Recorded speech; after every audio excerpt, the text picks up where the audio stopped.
Republic of Nigeria, Omoyele Sowore.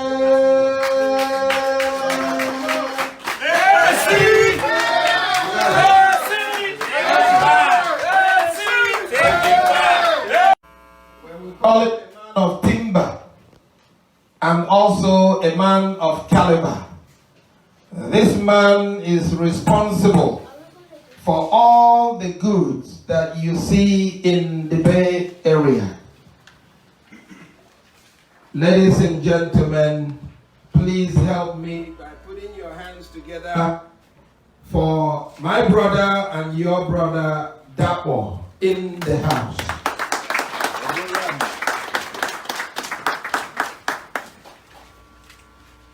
Also, the owner of this great house, Enugu House, house of enjoyment.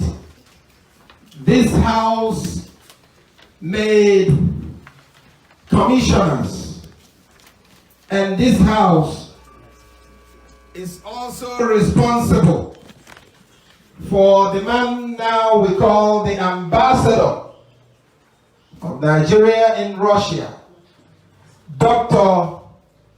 Steve Oba.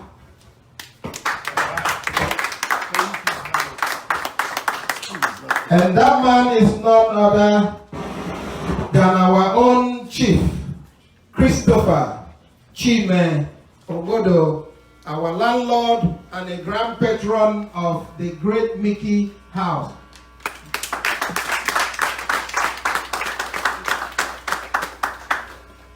I know I have many to recognize, but as we go along, I will do that. But before I hand the mic over, I would like to also recognize a man of God. This man I've known for many years, and he is real. We are blessed to have Pastor and Mrs. Aina into this place. Please recognize him. Now, please, I will come back again to the mic, but before then, I would like the pastor to help us do an opening prayer. The pastor will help us to do an opening prayer. So if you don't mind, stand, let us pray. Thank you. Hallelujah. Let us put our hands together because we know that we have a president in this place. Let's put our hands together because God has given us one. And we have him right here. I think we can do better than that for God that has provided us one. In the name of Jesus. Praise the Lord.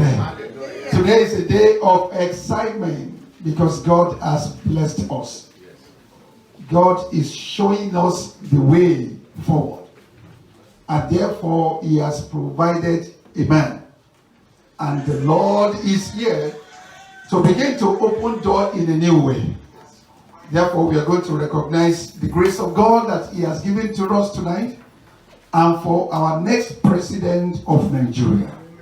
The Lord that has made and provided and covered him.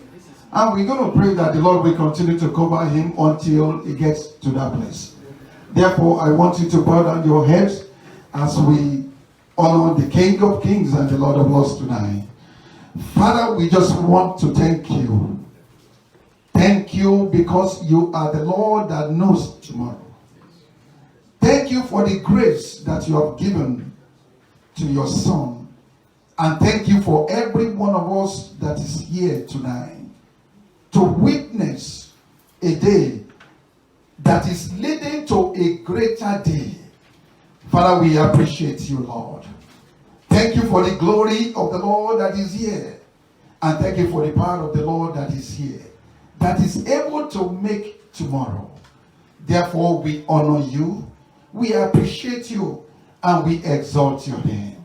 Thank you because you have given us a man that you are going to help all the way, a man that you are going to lift up his hands and fight his battles until he gets to the throne.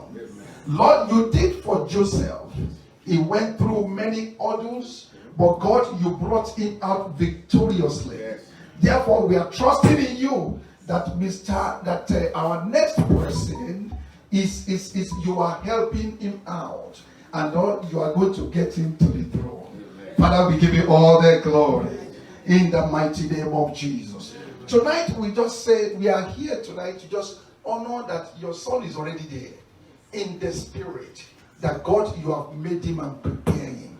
All we are asking, oh God, as from tonight, is that you continue to put your edge of protection upon him as before he gets there, as he gets there, in the name of Jesus. Amen. We declare the Lord, as we celebrate the achievement and the accomplishment of getting to be the president, Father, we declare that so shall it be in the name of Jesus. Amen. We pray that as many of us that are here tonight, we shall be a testimony, and that we will look up to the glory of the Lord that is going to rest upon your son. Blessed be your holy name. We declare your glory and we declare your honor.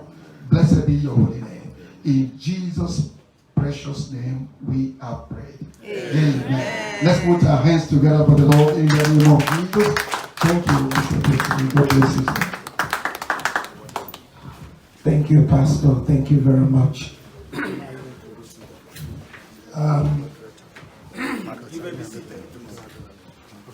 Before I hand the mic over, I would like those of you with your cell phones, please make sure that you call your people in Nigeria.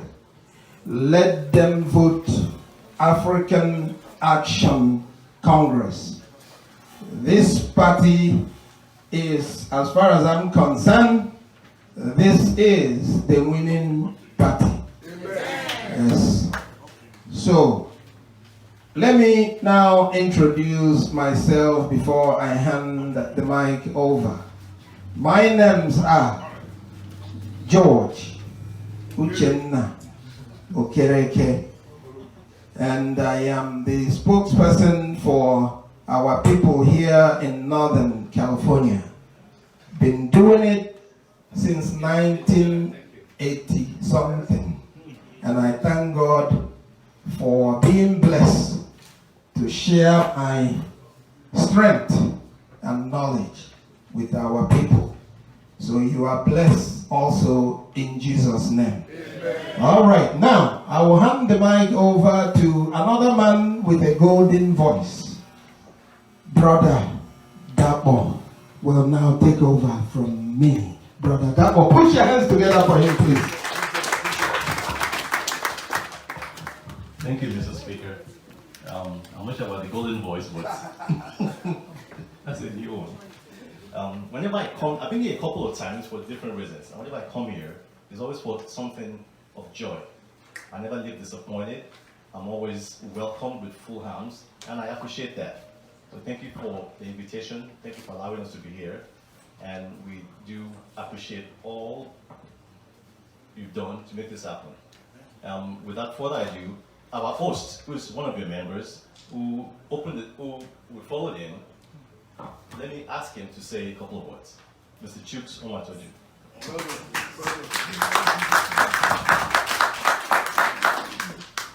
Good evening, all. First of all, I will say, greet my house people. Mickey, Gwen! Mickey, Gwen! Mickey, President!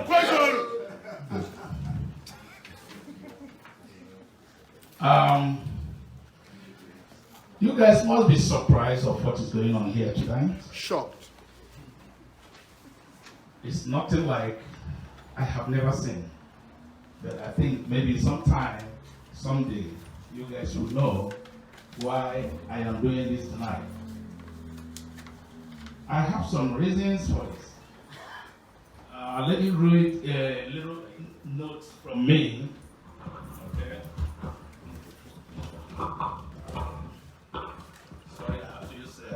my glasses. Thank you, sir. My reason says like this. When I say take it back, I need ANC to respond to me. Action. Take it back. Action. Take it back. Action. Thank you very much for honoring this great fundraising occasion. Our reasons for this event is to come together, think together, find a way together to secure and take our country back from all these old, outdated ideas of our past leaders and present leaders. Our country, Nigeria, is hungry of a good, truthful leader who can move our country forward, and I think we have found one. His name is Omoyele Sowore.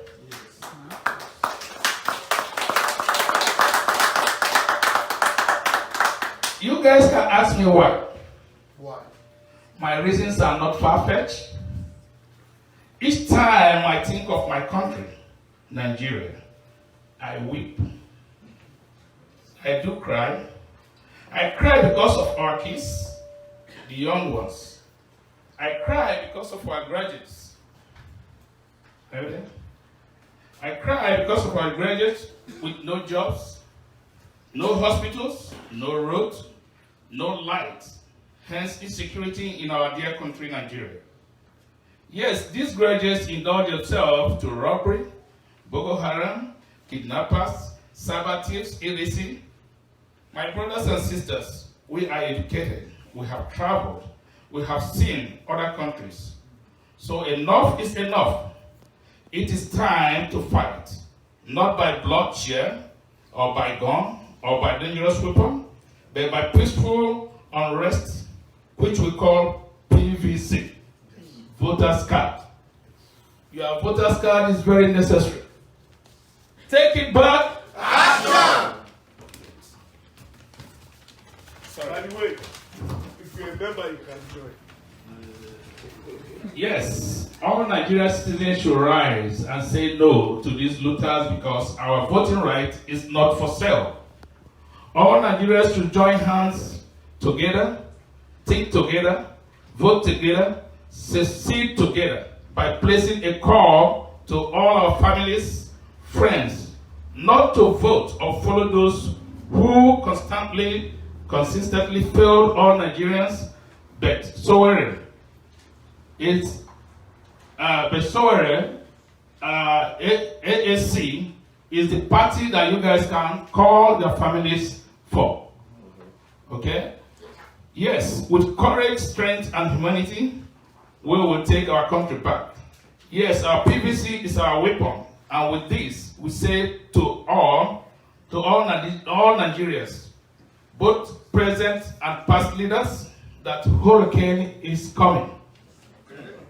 Hurricane is coming to Nigeria to clean out and restructure our dear country, Nigeria.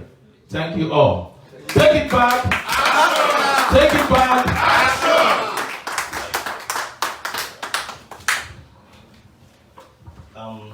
Thank you, Mr. Jukes. That was a very warming welcome. The agenda actually says we should be having dinner right about now, but for some reason, the food is not here yet, it's on its way. So whatever the punishment is for the hosts, I'm sure the house will deal with it. Of course. Yes, I'm capable of. So we'll come back to the food, we'll come back to the dinner. Those of you who know myself and my partner, Ugo, you know we do a lot of community service in the Bay Area. We are not political people, but we just like to do things to make things easier for folks in the Bay Area. Be it passport, be it jobs, be it information, be it anything we can do to help other people. We do it with nothing expected in return. Yes.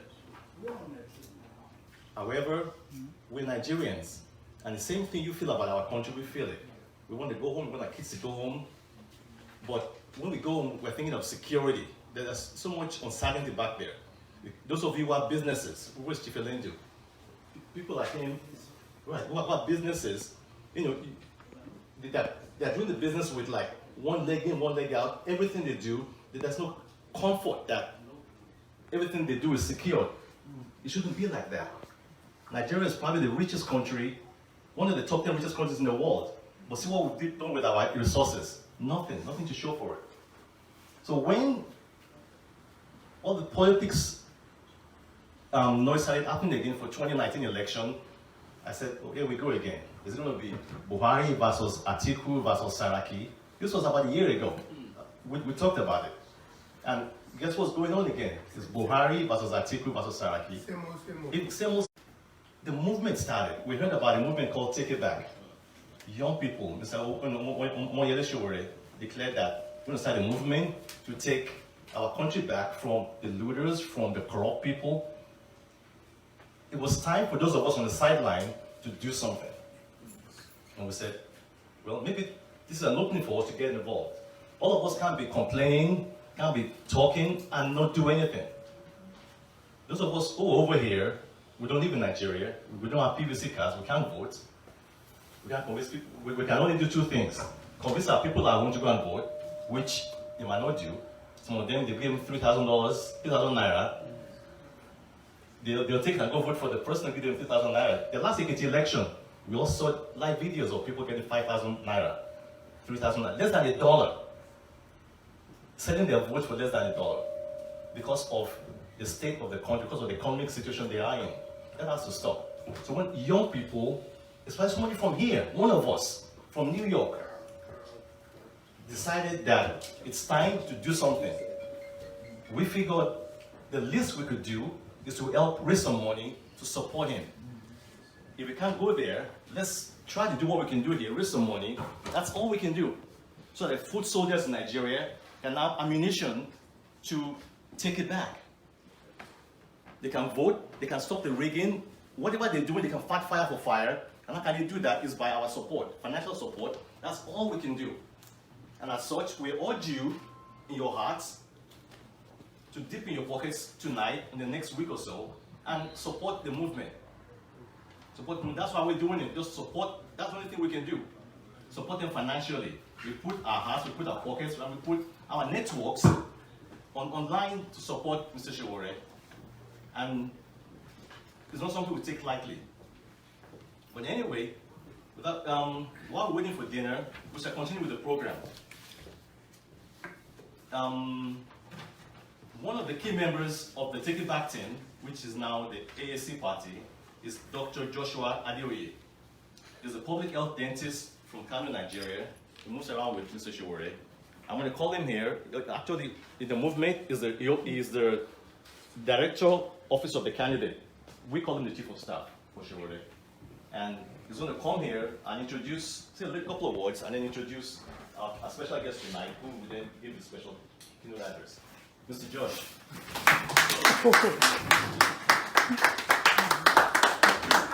Thank you very much, Mr. Dako, for that wonderful introduction.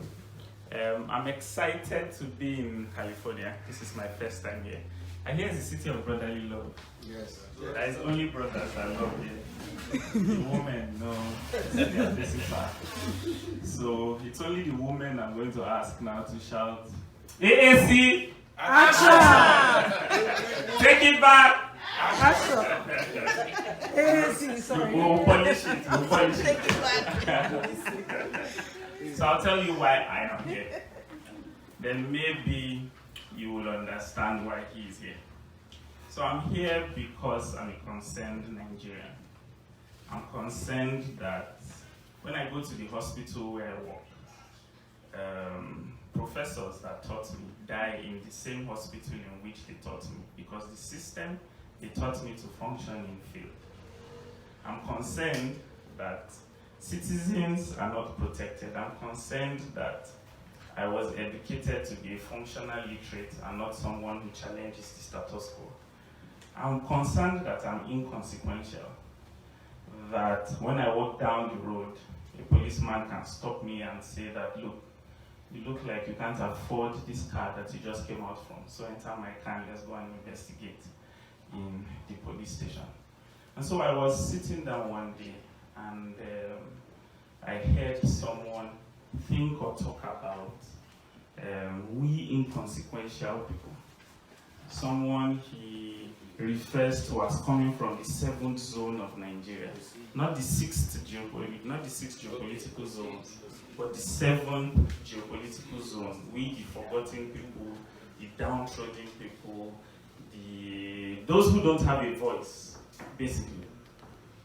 And that person also said something that I like to borrow. He talks about 5 stages of democracy. And that's when I realized that this is the right person to follow. And that's because I am always asked, what is this person's experience? All he has done is an online blog, so and so. What exactly is his experience? And so I'm going to take his permission to steal his words and then tell you exactly why, for lack of a better word, I follow him. One, he says that democracy must start.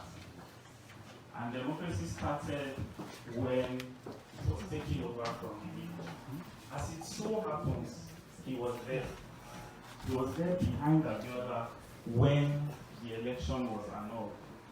He was there fighting the military before they went out and there were elections. The second stage, he says, is that democracy, there must be a demugabilization of democracy.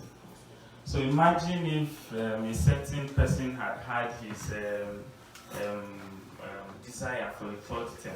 Nothing would have stopped him from going for a 4th term, a 5th term. And then the person who takes over from him will want to do the same. And Omoyele Sowore was there to stop this particular individual. If you don't know him, he's from Oakland State. I'll give you transport money to go and check him out. To stop him from continuing.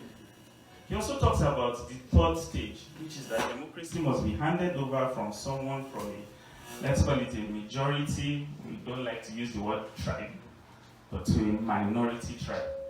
And that happened when the cabal that was hiding a vegetative president was forced to hand over to someone from the Ijaw, let's call it the Ijaw nation. And as it so happens, Omoyele Sowore was there. It was his reporting that made it impossible for the cabal to keep hiding those people.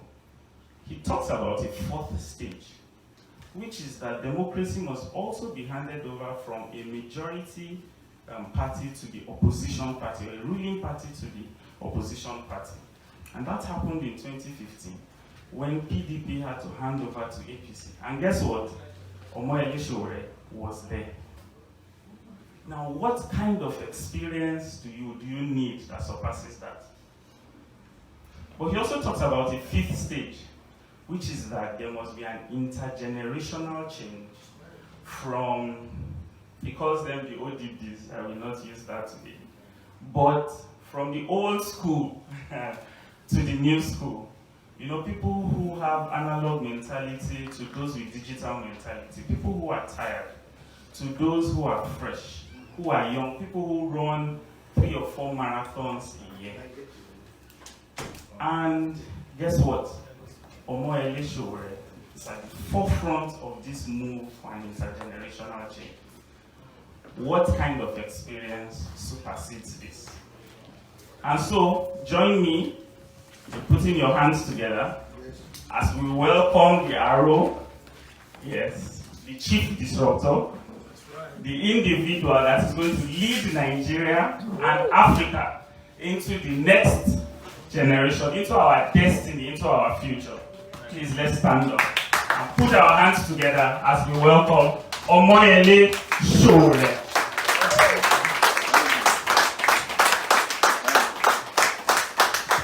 Thank you, sir. Please have your seat, please. Thank you very much. Thank you, Northern California. Thank you, Oakland, for having us here tonight.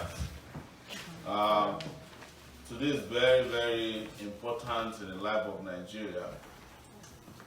And I'm saying so because a part of Nigeria was shut down today by young people.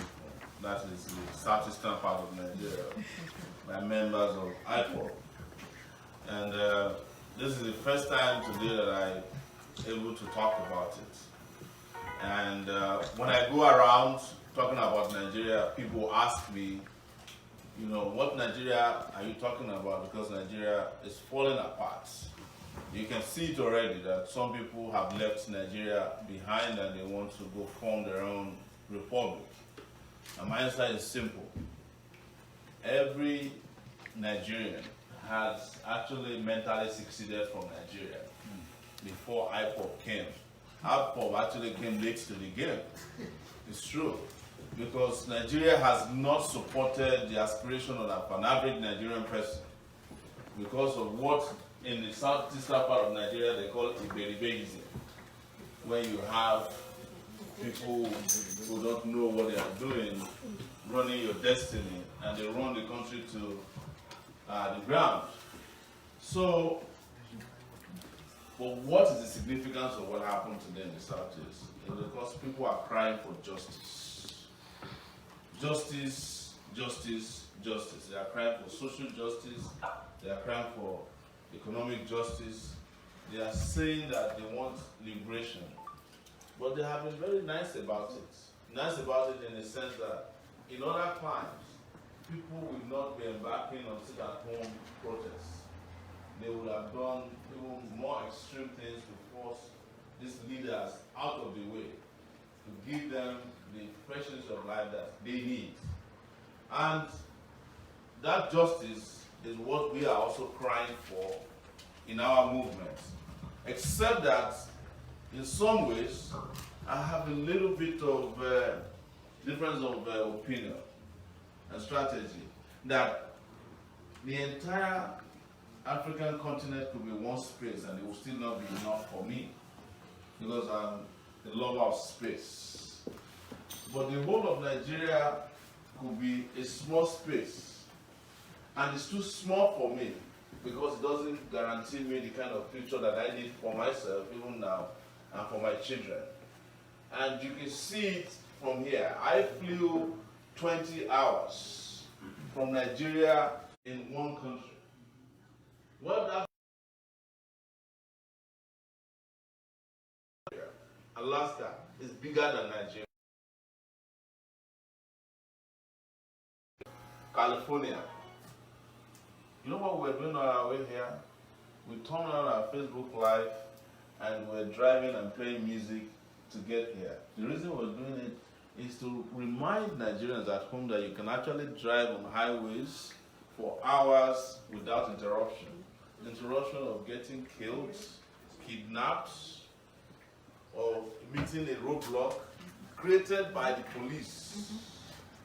We didn't meet any one of that. And guess what the comments were? They were asking, you mean you have still been driving for the last 1 hour and nothing has happened to you?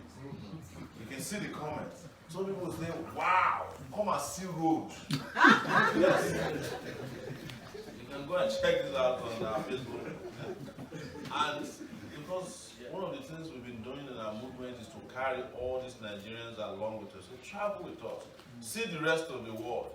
And we have had the exposure, everyone seated here, on how the world can work and how the world is working for other people. How people send their children to school, how people drive on highways and don't have to die, how people get sick and can go to hospital and be treated and they return home. When I came to the US and I had appendicitis, appendectomy, and that was after I had appendicitis and it was removed, I was kicked out of the hospital the next day. I was asking the doctor, why are you asking me to go home? It's because we have removed your appendix and you should go home and let it heal. Because the last time something like that was done to anybody I knew about, he spent 3 weeks in the hospital. They tore his chest from here to here to remove an appendix that was ailing. And they kept him in the hospital. After the doctor was done, the pastors had to come and pray for him for 1 week. After the pastors were done, the family had to be there also to worship Ogun and all that. And after that was done, some other people were called in before this guy was let out of the hospital. But that is no longer even happening in Nigeria. Now, Nigerian doctors are detaining patients after they are finished treating them because they cannot afford to pay their hospital bills. Yes, at government hospitals in Nigeria. And when we speak about this, people say to us, oh, you have talked too much about the problem. What is the solution? Sometimes the solution is in carrying people along, because sometimes I'm tired of talking to Nigerians that there are basic solutions to your problems that doesn't even require a PhD holder to implement. It's the reason why when we are traveling, we take them with us. Sometimes when we are taking off, we do a live stream. When we are landing, we do a live stream. Do you know why? Because I also want them to see how small regional airports are better than our own international airports in Nigeria. I like to joke about it, but it's not funny. That the moment you land into the Muritala Mohammed International, in fact, the moment you are landing, you know that you are going to a place of uncertainty. And the moment you get out of the plane, the stench that hits you in the face, the darkness, even though you arrive at 2 p.m., the hallways are dark. Nothing works. If you are unlucky that you have to use the toilet, somebody is holding rationed toilet paper at the entrance of the toilet, saying, take this when you are going into the loo itself. And you are asking yourself, what if I run out of toilet paper? Do I go back holding my pants to say, please give me more? This is what Nigeria is. I use all these analogies because they are small things that we should not be discussing at all. These are things that you and I take for granted. These are things that our kids in this part of the world take for granted. But guess what? Even in our own luxury, every day when we find ourselves, we are back in Nigeria. Every day, even from here, you are thinking Nigeria, you are walking Nigeria, you are discussing Nigeria, you are living Nigeria because of what? The Iberibeism that is happening in Nigeria. And we decided through our movement that started 6 months ago that we will go and challenge the status quo ante in Nigeria and start telling people the opportunities that are there if only they can let go of their chains. Because the biggest problem with Nigeria is that even though you may not find Nigerians with physical chains, there's a lot of people who are in mental chains. And they are surrounding themselves with walls. Walls of silence, walls of internalization, of oppression, that they justify every day. Otherwise, I cannot understand why at this time our conversation is about how to re-elect an 80-year-old man to govern a country that has 70% of its population below the age of 30. And these young people, some of them are on Twitter as we speak now campaigning for Buhari and saying that it's not possible to find an alternative to a man who doesn't even know his real age. It's the truth. Or that it's not possible to find an alternative to someone who had 3 years to govern Nigeria and has not been able to complete over 3 kilometers of highway anywhere. Every project that Buhari had talked about is either a project that somebody was almost completing before he came, or that he completed after he arrived. That is the only thing they can show to you, because as I'm standing in front of you, we've been to 29 states in Nigeria. The last one being Osun State, like a few days ago. And everywhere we went, it's the same story. People are in agony, people are suffering, and nobody is out there discussing issues. And these issues are the things that we have brought back to Nigerians after we decided our movement was launched and we started a political party that is less than 1 month old. Exactly today, it was 30 days ago that we picked up our registration, party registration certificate from INEC. in Nigeria. But the good news, thank you. The good news is that when you're talking about political parties today in Nigeria, yes, you can mention APC, you can mention PDP, but everybody's talking about AAC, the African Action Congress. And for those of you who might be asking, why Africa, why not Nigeria? Why not just you start from Nigeria, your country? We are not going to be wasting time discussing Nigeria when Nigeria can lead Africa to that glory that Africa is, in which Nigeria will be the point of reference. Yes. That Nigeria will be the central hub of the development and the reinstatement of Africa to the path and point of glory amongst nation states across the world. I describe Africa as a loaded pistol pointed onto the ground. If you look at the map of Africa, it's like a loaded pistol, it's pointing to the ground. And if you look at where Nigeria is, it's like the trigger of that pistol. And the moment Nigeria fires, Africa is about to kill. Yes. I'm telling you, that is the reason why we made it very clear from the beginning. And you all know amongst your peers, other Africans, how many times have they stopped you on the street or had an argument with you in which they say, brother, we wish you could get it right. Correct. So that we can be all right too.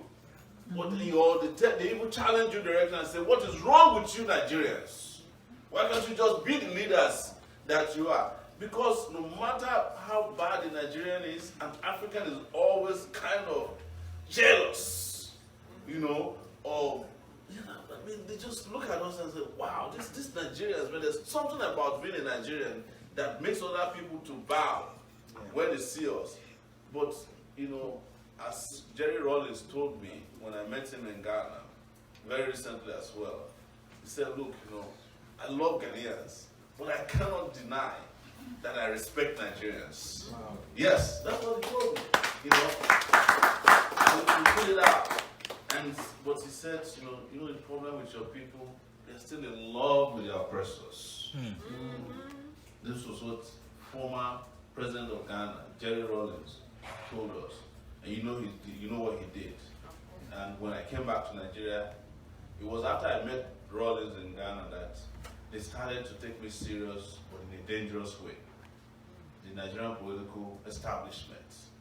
Because they're looking at it and say, you know, we know what Jerry Rollins did. This is a guy trying to come and do the same thing Jerry Rollins did. And you know, I'm saying it for the first time here, I'm not interested in any bloodletting.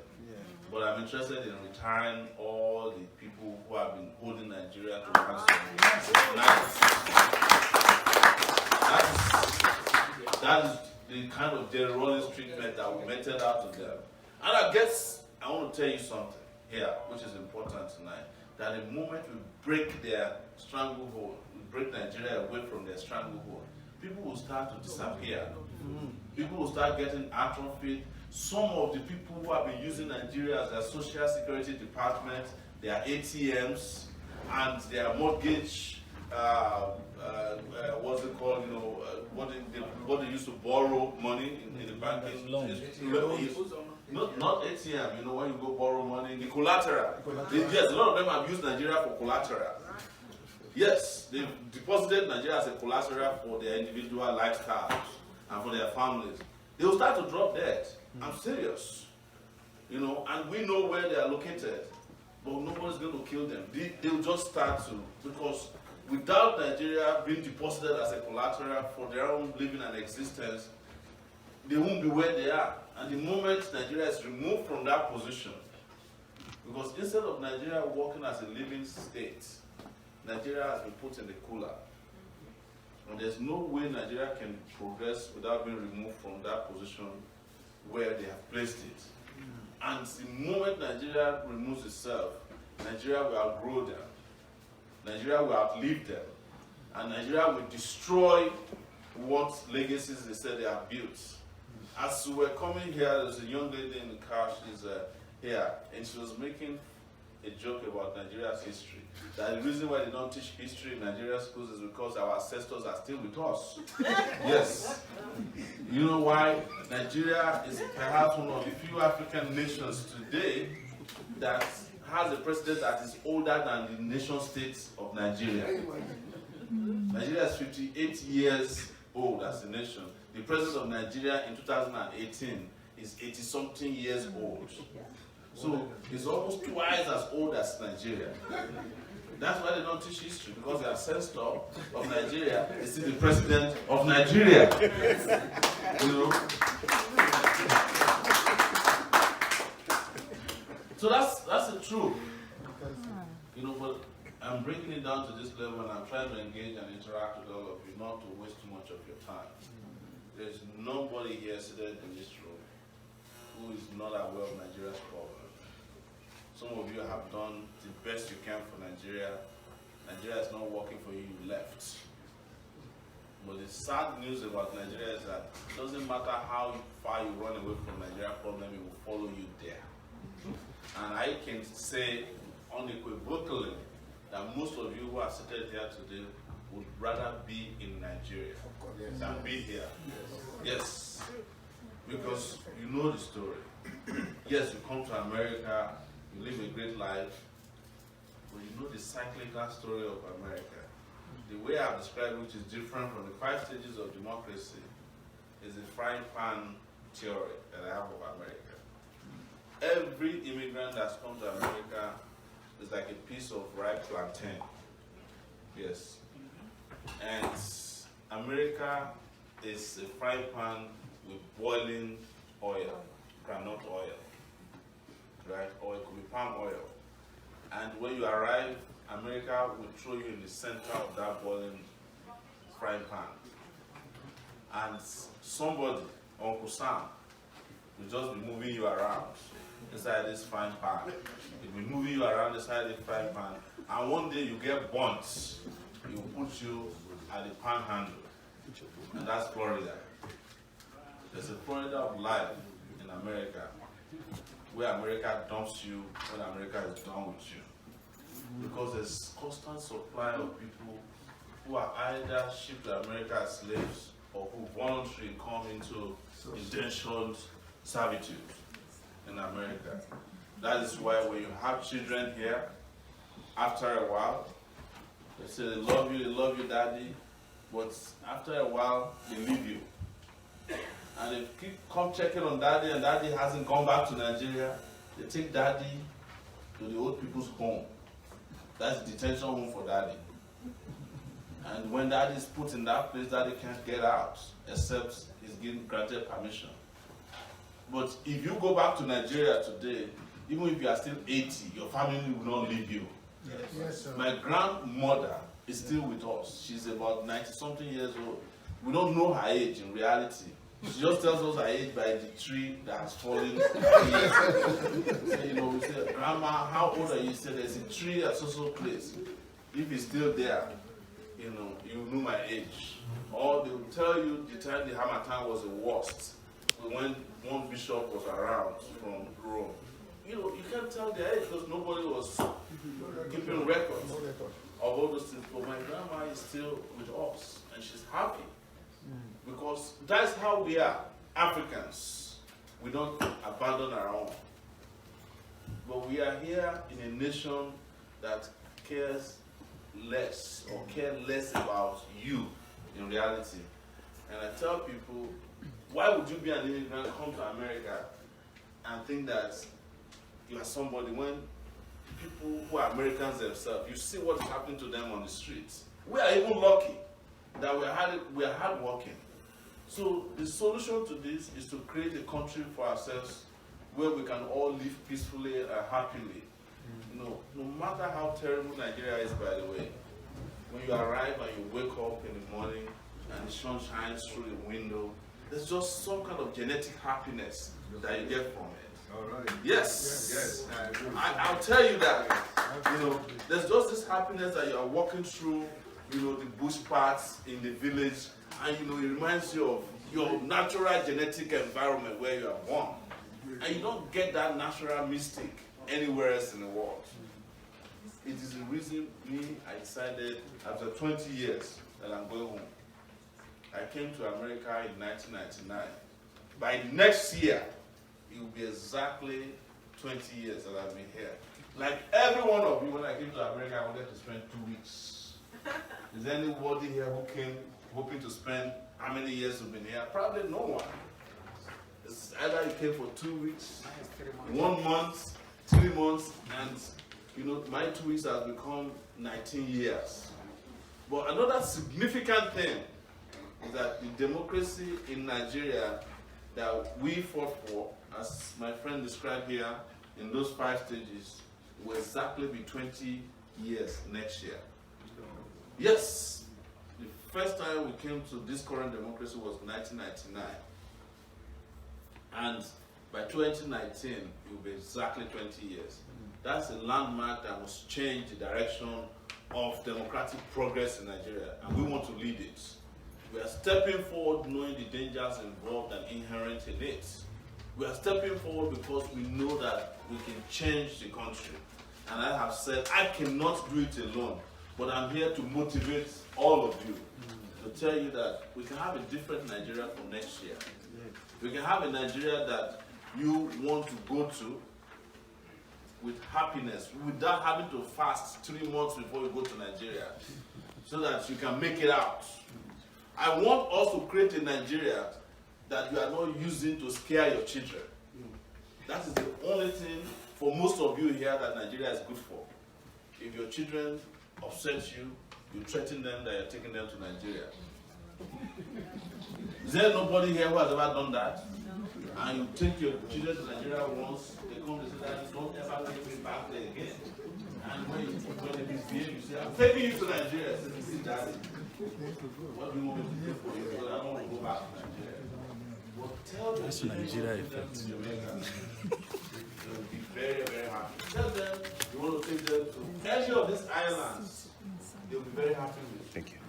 That is why I'm standing in front of you today. It is the reason our party has 10 programs meant to change the history of Nigeria forever. And number one thing there is security. Nigeria is an insecure place, and we need to secure it. Number 2 is electricity. They call it power. Without that wall switching back on every corner in Nigeria, Nigeria is not going anywhere. Number 3 is infrastructure. There is no way in Nigeria that you can drive for an hour non-stop without hitting something that would likely kill you on the highway. I'm telling you. But our desire is to dualize every highway owned by the federal government in Nigeria to jumpstart the economy. Because that's what Americans did with the I-95 that will come from the East Coast to the West Coast. Number 4 is to stop corruption. You all know about what corruption has done to Nigeria. Corruption is the reason why Dubai is doing well with the money stolen from Nigeria. Whereas Nigeria, from where the money is stolen, is doing really terribly bad. Economy. Nigeria don't have what you can call an economy. There's no way you can go in any university you can go in the world to learn what they are practicing in Nigeria as economics. So that's what we call voodoo economics. That's what they do in Nigeria. It has no meaning, it has no bearing, it has no direction. It's trial and error. Restructuring, this is very, very important, and this is the reason why you had this whole shutdown of the Southeast today. Because a lot of people want to move forward, and there are other factors holding them down. Because Nigeria has become a burden onto every Nigerian and onto every part of Nigeria. And until Nigeria is restructured, Nigeria will not work. And when you talk about restructuring, I want to be very clear. My own definition or understanding or desire to restructure Nigeria is not exactly the same as some of the people you have been hearing from who are involved in Iberibeism in Nigeria. The restructuring of Nigeria we want is the one that is very, very digital and progressive. It's the restructuring of Nigeria in which we can have a train that can take goods and services out of Aba to Lagos in 3 hours. It's a restructuring of Nigeria where we have state, local government, and federal police working interdependently. It's a restructuring of Nigeria where the integrated people in the southeast don't understand what is happening, and sometimes it hurts me because we are fighting ourselves. They did not understand that you cannot have somebody who fought during the Civil War as your president and expect him to end the war against you. That's true. And until that understanding hits an average person who is fighting for the development of Nigeria, particularly in the southeast, that the first step towards ending the war is to stop voting for generals who came and shot and killed your brothers and sisters in the Civil War. We are wasting our time. It's unbelievable there are people who still lay red carpets for people like Buhari to come to the southeast and have a discussion about how to return to power. We were in Onitsha, where they are very proud to announce Operation Python Dance, whereas what they needed in the southeast is Operation Reconstruction of the roads. The third Niger Bridge and the fourth Niger Bridge with a train line, railway, that can be taking goods and services out of the southeast. I make a reference to something about the southeast, that an average southeasterner loves his home, but they don't really want to stay there. But they love the fact that they have a home that they can go to. And the people who are in Nigeria have understood that it was the best way to keep an average Southerner or Nigerian in misery is not to provide any form of integration between them and their home and wherever they are in the world. Because why? The Igbo man, as we refer to you, most people from the Southeast have conquered the world already. You have conquered it in medicine, in sports, you have conquered it in every ramification. If you go into the American football system, most likely the people who are living there are Igbos. If you go to every pharmaceutical company in this country, or any village and the pharmacies, in places like Selma, Alabama, where where Martin Luther King did the march, the man who is there as their #1 pharmacist is an Igbo man. This is the story of Nigeria, and I'm not saying it as a cliche. It's the truth. The same thing has happened to Yoruba people that have left, and they need a country to go back to, and we must make it happen. What about health?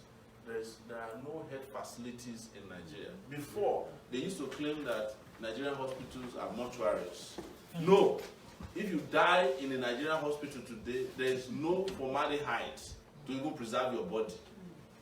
So it's no longer qualified to be called mortuaries. Because mortuaries are places where they can embalm a dead person. And I'm asking any one of you, if your family member died in any hospital in Nigeria, federal hospital in Nigeria, for you to embalm the body, you have to take the person to a private morgue.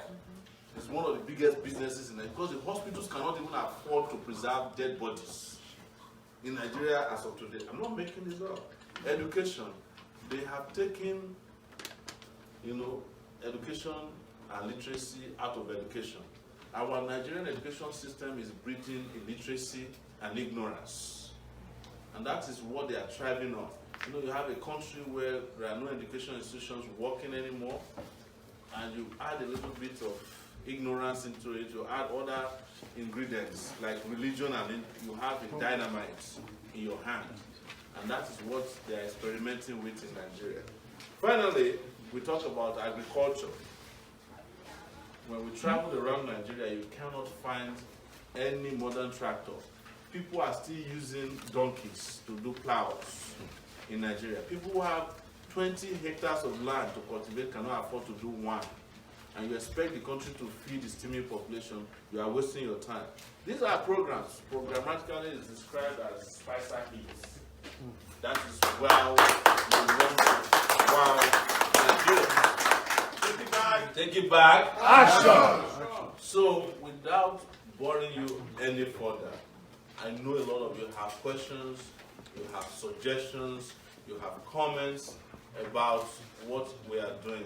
And as you can see, I've tried my very best not to make this an academic exercise. That's why I'm breaking down in a language that I think all of you will understand, and I'm sure you have understood. So I'll be happy to take questions. As you can see from my eyes, I've been a little bit languid, but not complacent, because I've been traveling for 20 hours non-stop. I just arrived here. Okay, I just arrived here from Lagos, Nigeria, and came directly to Northern California to have a meeting with you. I'll say one final thing so that you can understand why I won't say Nigeria is cursed, but the leaders are cursed. There's a small town here, somewhere around Oakland, known as San Ramon. Am I correct? Yes, you're correct. That place, the air quality of the place is measured. That is, the air they breathe there is measured. All the wealth, almost all the wealth that's built San Ramon came from Nigeria's Niger Delta region, from Chevron. Yes. If you go and live there, the air you breathe is kosher. Not little. It is the air in Oakland, the town that we're in, that is little.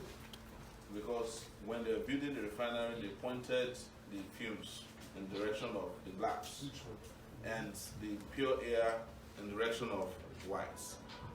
But the oil that is coming into that refinery is coming directly from the Niger Delta region. The wealth in this area, the misery in this area, came from Nigeria. This particular area is a representation of Nigeria. Yes. It's the analogy that is perfect that so many of you may not know. Because a few years ago, I actually came here to represent the people of a larger community when they sued Chevron in San Francisco here as an advisor to the case. We lost the case, no doubt, but it opened my eyes into how many people have been enriched by working in Nigeria. How much Nigeria's wealth is helping people to live better life while Nigerians are living in squalor and misery. Thank you so much for coming tonight.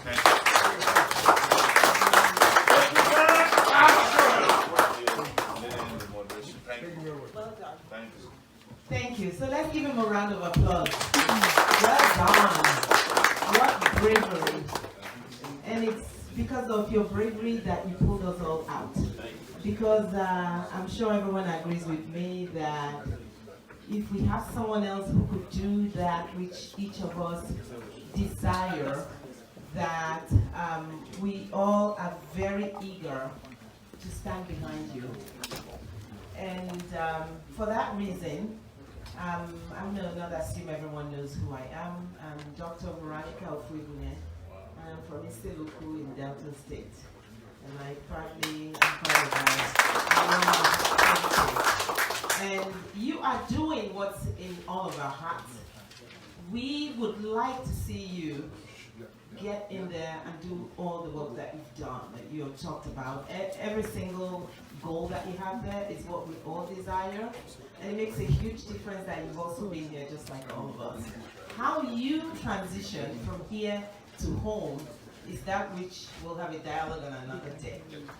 People are hungry, but I think we're going to take advantage of every moment that we have here. We want to thank everyone on a Friday night, long week, taking the time to be here because the journey you are on, we're there with you. In fact, on Tuesday, we're taking a letter from the concerned citizens of Nigeria to Honorable Congresswoman Braberly to look out for you and all the other ones who are running. That we do not want, thank you. So we do not want anything to happen to you. It needs to be fair play. And we just want the government of Nigeria to know that the world is watching.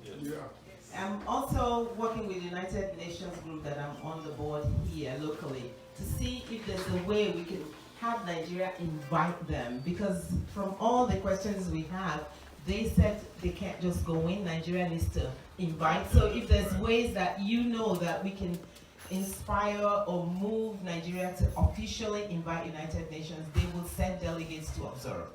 But so maybe out of you, the young leaders, you can find a way to invite the United Nations. That's what I find out. So we have questions and answers, and food is getting set up, so we don't want to, I mean, our night is short. So we have questions, and I know that Mr. Eugene Elendu already has a question. I was informed, so let me walk over and give him the microphone. Oh, he's number 2 or 3? All right. Well, let me stay on the queue, Chief. Let me find out who's the first person. Mickey Club. Let's give it up for Mickey Club for letting us be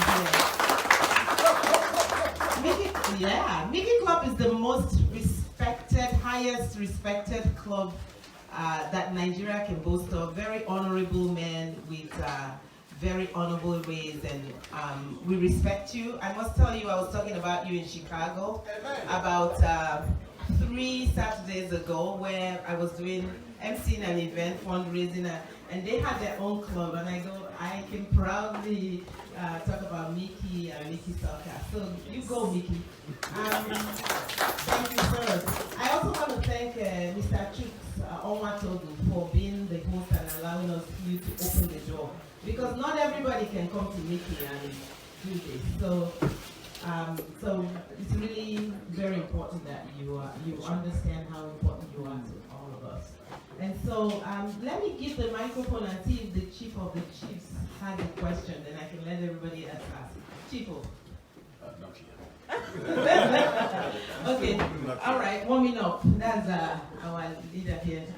Anybody have a question? You guys must have a lot of questions. Okay. So. Good evening, everybody. Good evening. Good evening, my brother, the producer candidates. I'm very glad to see you here to speak to us.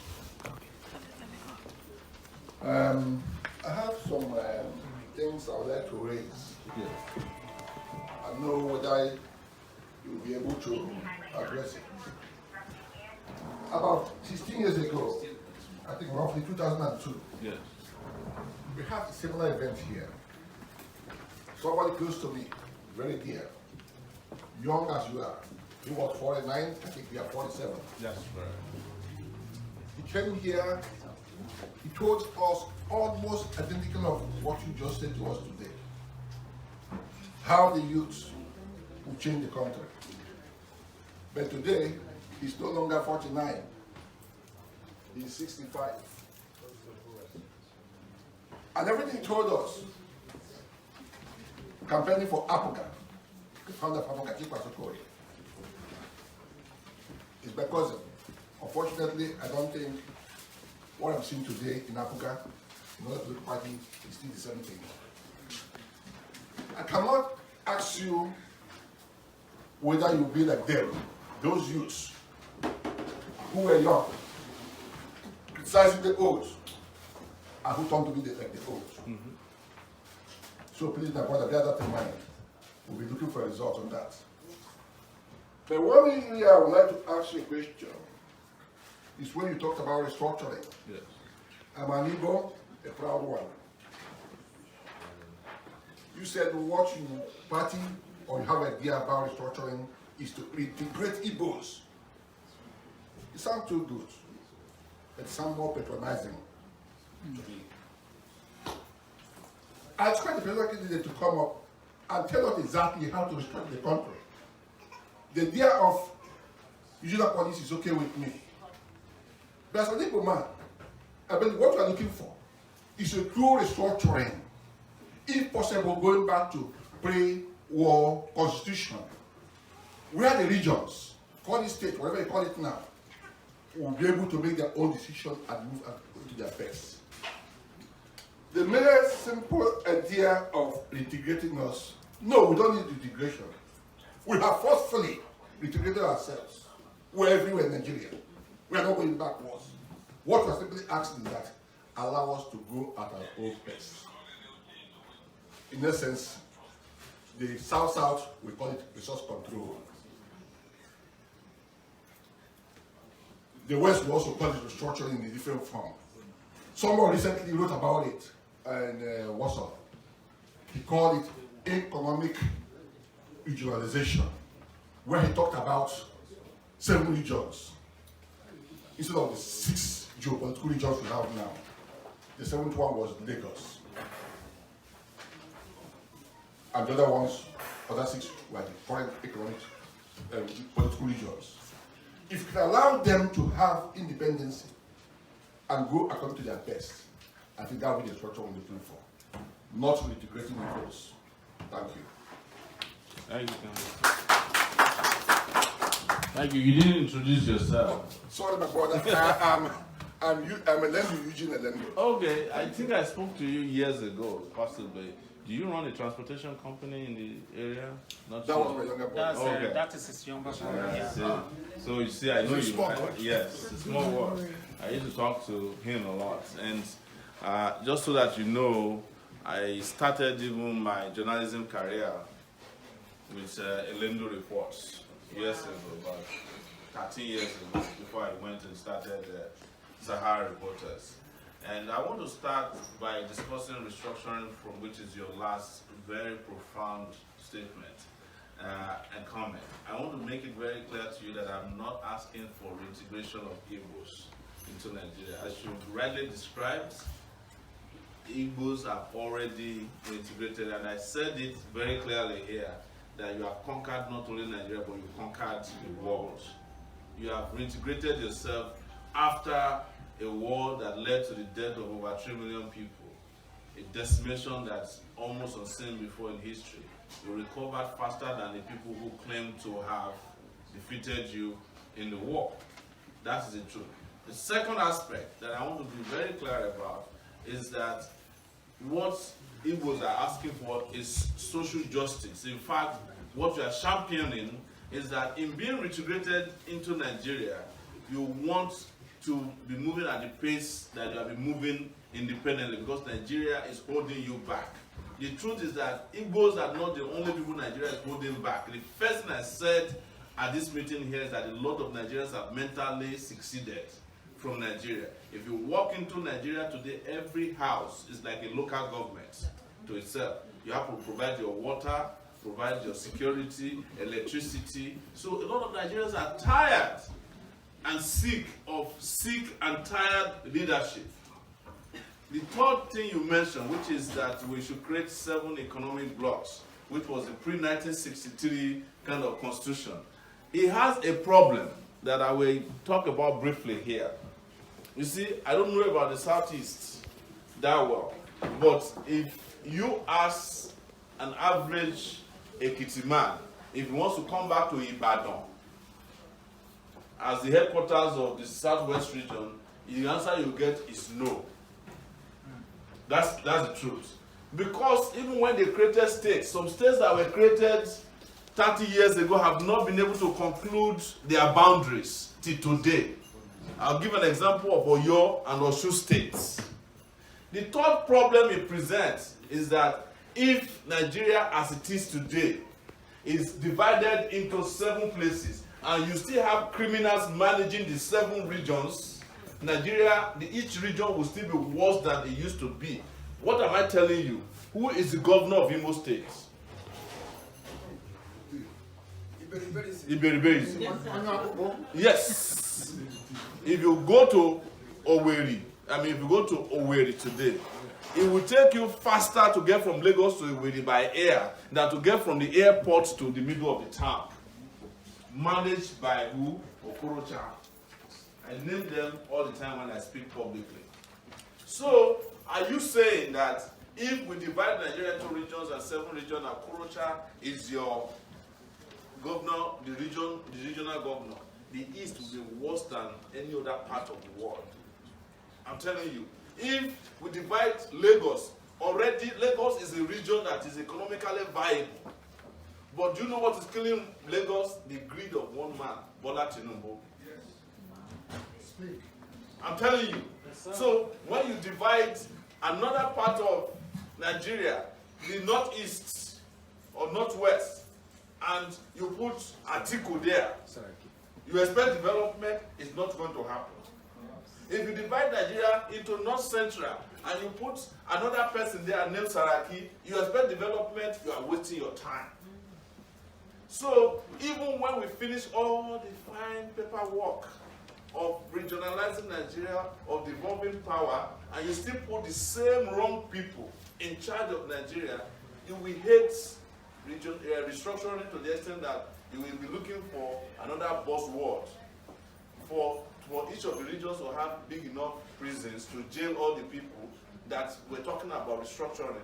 Do you understand that, as the people that I learned about in social studies in 1979, they are still in charge of Nigeria today, and they are the ones talking about restructuring. If you want to restructure Nigeria, why can't you be honest and be kind and fair enough to let young people for whom the future of the country is about to restructure for themselves? There is no reason, sir, that we are here lying to ourselves that somebody who is 80 years old is going to restructure Nigeria for me. Somebody who has been restructuring Nigeria for his pocket cannot restructure Nigeria for another person in this age and time. That is the truth. But the most important thing is that if I ask anyone here in the house, if they know the governor of this state, most of you may not even know the name of the governor of the state, because you don't have anything to do with the governor of the state. Because your counties are taking care of your problems. Go and ask the people who are asking for restructuring. I will name another one. His name is Olusegun Mimiko from Ondo State, governor of my state. For 8 years, the man did not allow a local government election to happen in the state. The day he was kicked out of office, he was talking about restructuring. If you want to restructure Nigeria, you should at least be able to restructure a state when you are governor. And what is the best way to restructure Nigeria is to allow government to percolate to the grassroots. And how do you do it? Through local government. Governors don't allow local government to exist. They squeeze them. Yes. Because the local government funds are stolen as they are arriving from Abuja by governors to build mansions outside of Nigeria. I am just telling you that the restructuring we need also need integrity. People with integrity. People who are honest.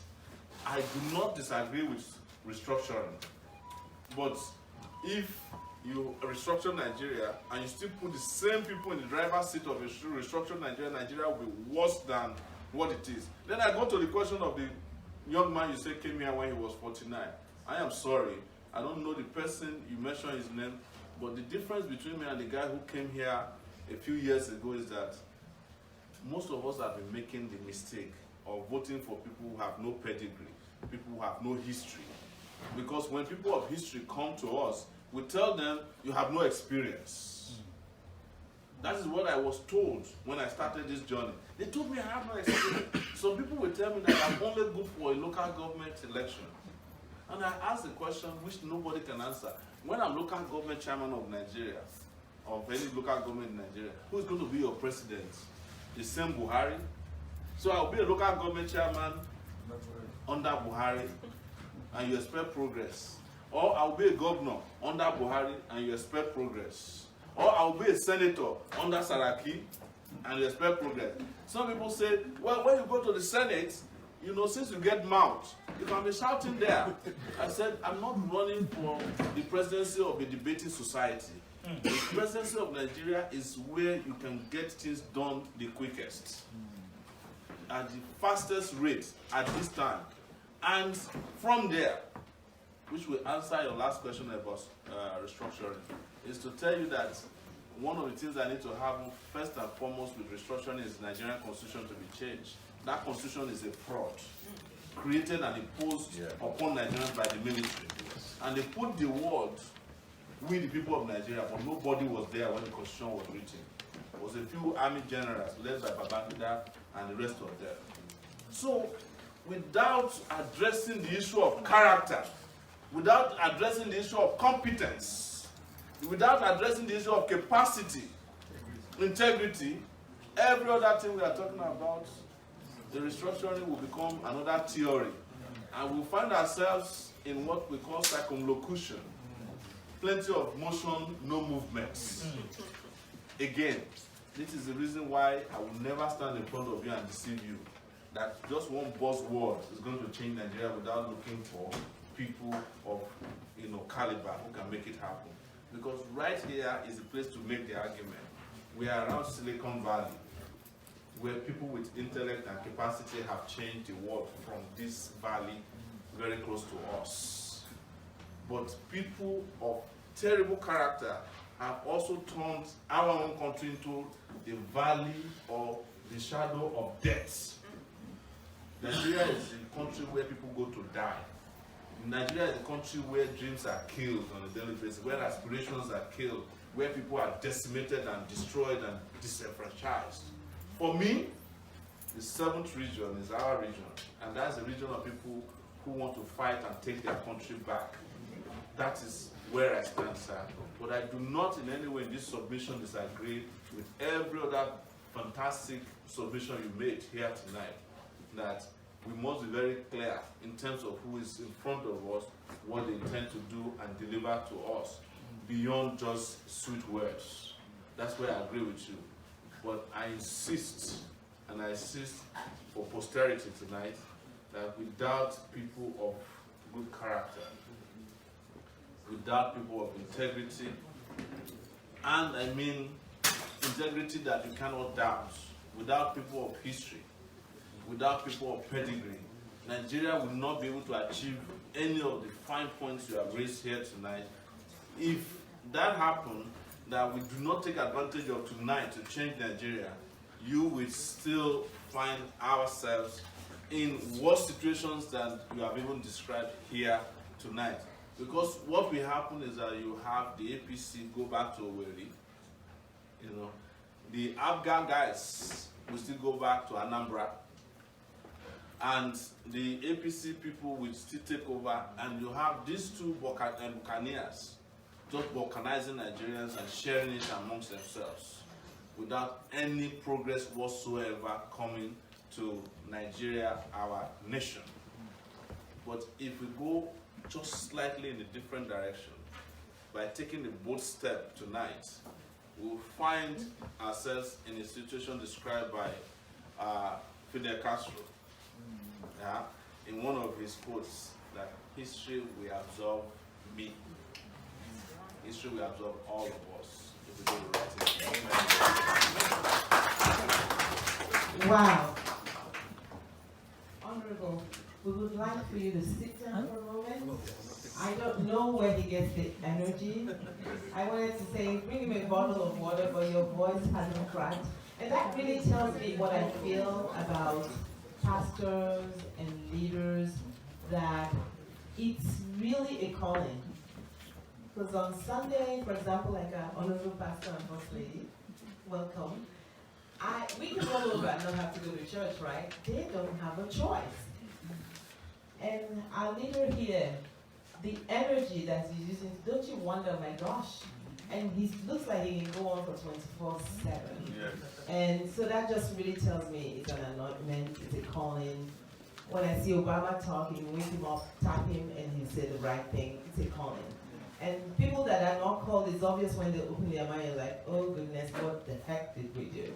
So because it's a calling, we are really wanting to stand behind you. And but for us to stand behind you, I have to feed people. Yes.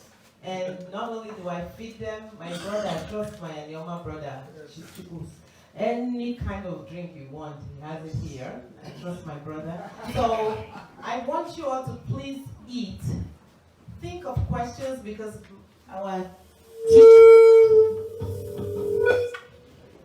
Why don't we do this? Lots of people are serving themselves. Let's take more questions so that we can maximize the time. Okay?